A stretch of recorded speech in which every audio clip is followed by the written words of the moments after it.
Nityanandam. This is Kailasa's official response to anti-Hindu deep state media CNBC News 18's hate speech and genocidal campaign against all Hindu diaspora. The fundamental questions that News 18 must answer.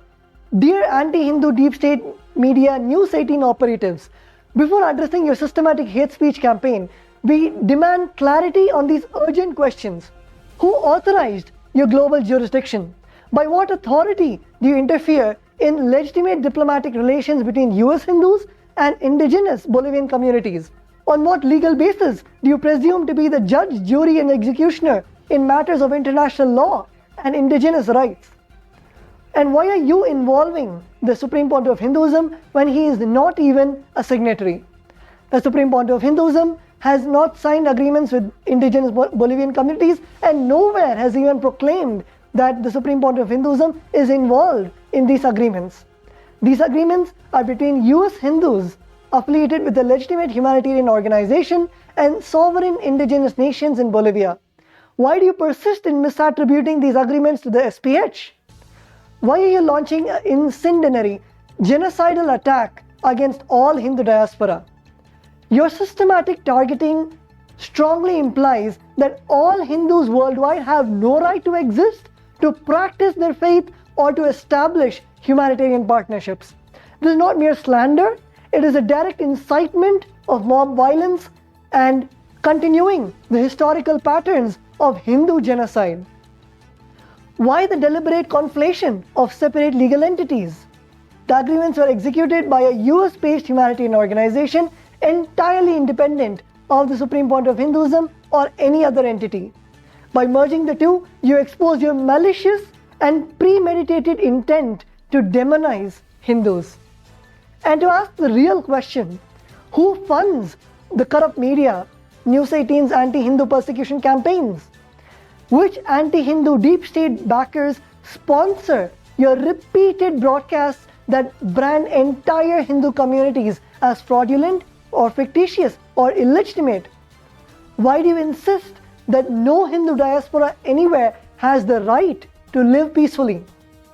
Your broadcasts and articles labeled falsely as exposes of a so-called land scam systematically misrepresent a sovereign indigenous nation, legitimate diplomatic dialogues, and broad-based humanitarian efforts. This is not mere defamation, it is a persecution, lawfare, slander, and incitement to genocide targeting all Hindus worldwide. Your coverage telegraphs one horrifying message: Hindus have no right to exist and no right to engage in international cooperation. There are systematic violations that incite violence against Hindus from your anti-Hindu media corporation.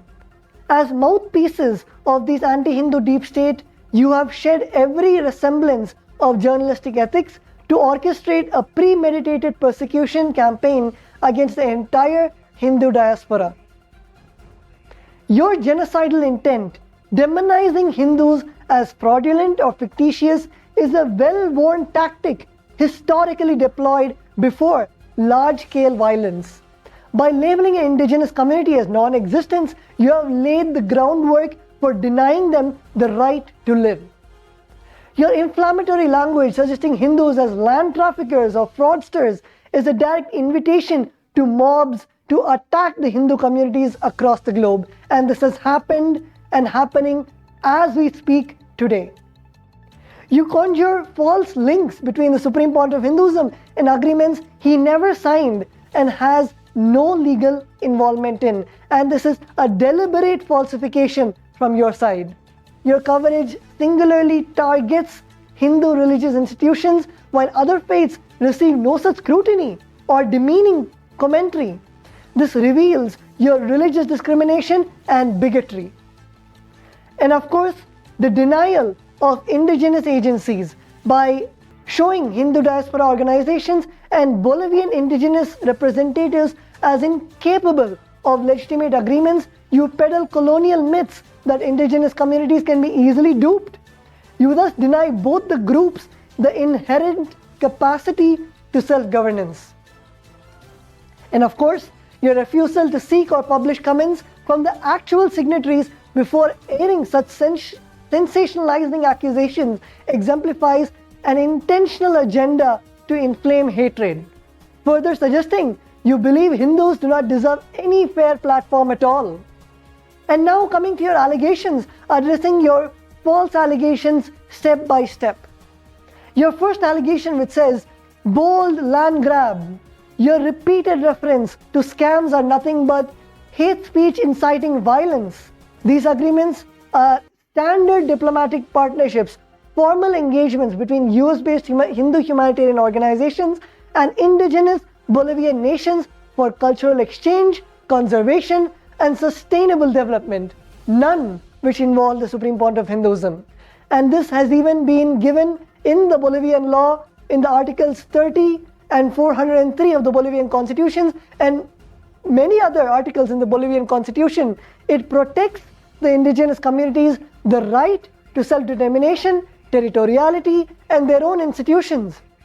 Why should the constitutional rights exclude Hindu communities or any indigenous community from entering into the cooperation agreements? Your attack is not an attack on Kailasa, it is an attack on the Bolivian Constitution itself. Internationally recognized indigenous rights, the UN Declaration on the Rights of Indigenous People, Article 36, explicitly affirms the right to indigenous groups to maintain and develop contracts, relations, and cooperations with other peoples across borders. Calling such relationships as bizarre or scams is a blatant assault on the rights of indigenous people and international law. These agreements are conservation and not land grabs. All partnership agreements contain explicit clauses ensuring compliance with Bolivian law and community oversight. They focus on sustainable practices, reforestation, environmental protection, cultural preservation, and the goals which are enshrined in the Bolivian law and in the charters of the indigenous nations. Your second allegations, which say deceptive 1,000-year agreements, News 18's claims that these native communities can be so easily misled is a reversion to colonizer thinking, assuming indigenous peoples lack agency and free will. And just for your knowledge, these negotiations were transparent. The process included thorough community consultation, the free prior informed consent, legal vetting, and group discussions. The agreements were not single signature deals, they had multiple signatories from both governing bodies. And these agreements are shared cultural and environmental values. Many Andean communities hold spiritual traditions resonant with Hindu perspectives on environmental preservation and cosmic harmony. These deeply compatible frameworks fostered these agreements with the Bolivian indigenous nations. Your third allegation, which says self-proclaimed and Kailasa has no recognized territory or international legitimacy. News 18 frequently calls Kailasa non-existence, ignoring the denial of self-determination rights.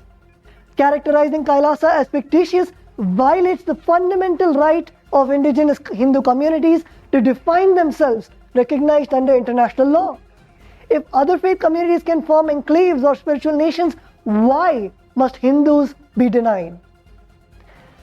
Kailasa also complies with the Montevideo Convention, and Kailasa meets the recognized criteria for statehood under the Montevideo Convention, having a permanent population, defined territory, a government, and capacity to enter into international relations.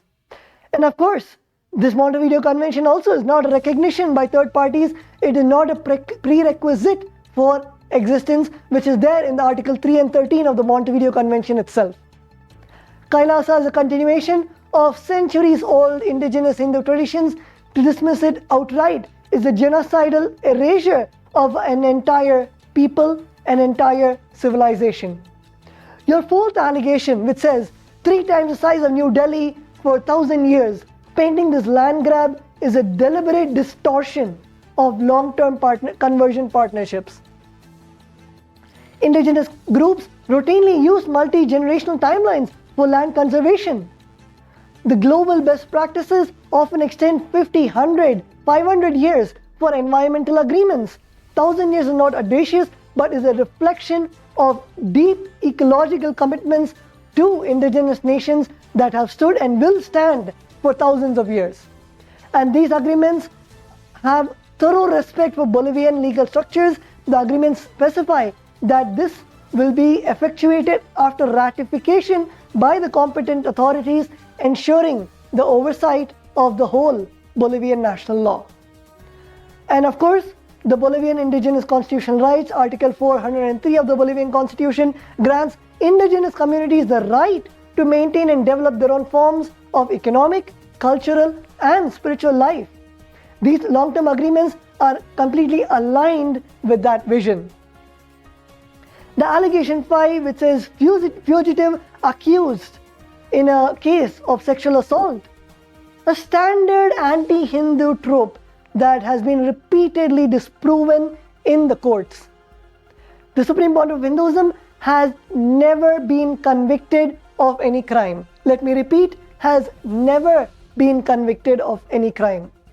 And after a decade of trials and investigations, courts worldwide, including in the United States, have exonerated him in the very allegations that your racist anti-Hindu media keep repeating. In the United States, the same false accuser was penalized nearly $500,000 in defamation damages. In multiple Indian High Courts and Supreme Court rulings, the Supreme Court of Hinduism's innocence has been reinforced, and his unlawful arrests has been labeled illegal or without jurisdiction. And of course, there's a scientific aspect to this also. The SPH's documented medical and forensics examinations indicate a psychological impossibility of even committing such alleged crimes, which News 18 actively suppresses these scientific facts. And also, let us come to the international organizations like Interpol. Interpol refused to issue any notice against the Supreme Court of Hinduism, and Interpol's refusals, it highlights the universal recognition of the Supreme Court of Hinduism's exoneration as per the principles of res judicata. Of course, you do not know international law, so let me take a moment to explain to you what res judicata is. Res judicata is a fundamental principle of international law, meaning a matter already judged. The same has been recognized in the Indian courts, United States courts, and the courts all over the world, in customary international law all over the world. And even the United Nations consider res judicata a common principle of international law. The Supreme Court of Hinduism has already been exonerated in the courts in the United States. The United States judiciary has established the Supreme Court of Hinduism's innocence almost over 10 years ago, and has penalized the false rape accusation nearly $500,000 in defamation, and for making false accusations against the Supreme Court of Hinduism. This has been, you can refer to the United States District Court, Southern District of Ohio, case number CV00526. And the total damage ordered by the US courts against the false accuser of rape and associated media entities have exceeded over $7 million for making false accusations of rape against the Supreme Pontiff of Hinduism. And of course, we should also understand that the US judicial system consistently ranks higher in international assessments of the rule of law compared to Indian or any other system. When a matter has been adjudicated and a final judgment has been rendered in one court, other courts of other jurisdictions are obligated to respect and uphold the judgment as per the doctrine of res judicata. So clearly, unlike your anti-Hindu allegations, your racist, your hate speech against the Supreme Court of Hinduism, the Supreme Court of Hinduism time and again has been proven innocent and completely exonerated from all the crimes that you falsely keep perpetrating to incite genocide, hatred, hate speech, and discrimination against a whole international community. Let us now go to your next allegation. Accused in a separate case of sexual assault and child abduction. On the 2nd of February 2024, the Gujarat High Court exonerated the Supreme Court of Hinduism of all false charges of abduction and kidnapping in the case number RCSR 9973 of 2019. The key points from the court order says that the court directly interacted with the woman who falsely portrayed by the media as a kidnapped and took steps to independently verify their well-being and freedom. The court unanimously concluded and stated that the court is satisfied that both are adults, mature enough to understand their well-being, and apparently are happy at the place where they're presently proceeding and on their spiritual path. Not only that, but they had also indicated that they're out of their free will and residing and have continued to reside and follow their spiritual path which they consciously intend to follow. Additionally, the court stated that there was no evidence of illegal confinement or duress. The interaction with the corpora would indicate that they were not in any way illegally confined. The court found the same to be reliable, is unable to conclude that the corpora are in any manner in duress or influence. Finally, the court conclusively legally vindicated the Supreme Court of Hinduism, formally dismissing the false and nefarious allegations of abduction and kidnapping. Quoting the Honorable High Court directly, the Honorable High Court said that in view of the aforesaid, the court deems it fit to discharge the notice and dismiss the petition accordingly. The findings by the Gujarat Honorable High Court conclusively demonstrate that the allegations of kidnapping or abduction were false, baseless, vexatious, and without merit. At the time of the alleged incident, the Supreme Court of Hinduism was not even in Gujarat, and this information communicated to you in February 2024 and received by your Legal and Grievances Department. It is your duty to retract and rectify such hate speech, racist hate speech, misinformation, or face the consequences or the contempt of High Court orders. In your next allegation, it says that its representatives were arrested and deported and its land deals nullified. Your breaking news segments about deportations and arrests are pure fiction. No deportations, no arrests. The so-called legal actions reported by News 18 never occurred. No official Bolivian channel confirmed any such event. In fact, these alleged arrests of the 20 Kailasa operatives are unsubstantiated fabrications and repeated to generate shock headlines. And the legitimate engagement with the Bolivian communities, the actual signatories remain in good standing with the local Bolivian authorities. The confusion arises purely from your manufactured hate speech narrative to inflame hostility and degrade the standing of Hindu communities. In your next allegation, you say fleeing India in 2019. For over the past 15 years, the Supreme Court of Hinduism has been persecuted, illegally arrested, and defamed. Repeated false charges, withheld evidence, and malicious prosecutions are well documented. The courts in both India and the United States have repeatedly noted the glaring misconduct. You also say that the Supreme Court of Hinduism has been fleeing, yet you should actually know the persecution that was done to the Supreme Court of Hinduism. The Supreme Court of Hinduism's passport was arbitrarily seized illegally, rendering him effectively stateless. All of these are media trials and witch hunts. Outlets like your CNBC News 18 conduct a parallel trial, ignoring court orders and manufacturing stories without verifying facts. Our demand for immediate retraction, an apology that News 18 must cease and desist from publishing or broadcasting any further defamatory content relating to the Supreme Court of Hinduism or Kailasa, and publish a complete apology for your systematic hate speech, religious bigotry, and genocidal commentary against the Hindu diaspora, and retract all inflammatory allegations across digital, print, and broadcast platforms, including your repeated false claims about land grabs, deportations, arrests, and other unverified narratives. We call upon the international community to hold such of these anti-Hindu racist media to follow the journalistic ethics and not incite genocide on such minority communities like the indigenous people and the Hindu minority communities.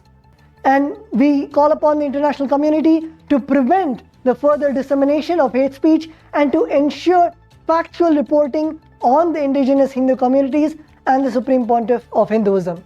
Thank you. Nityanandam.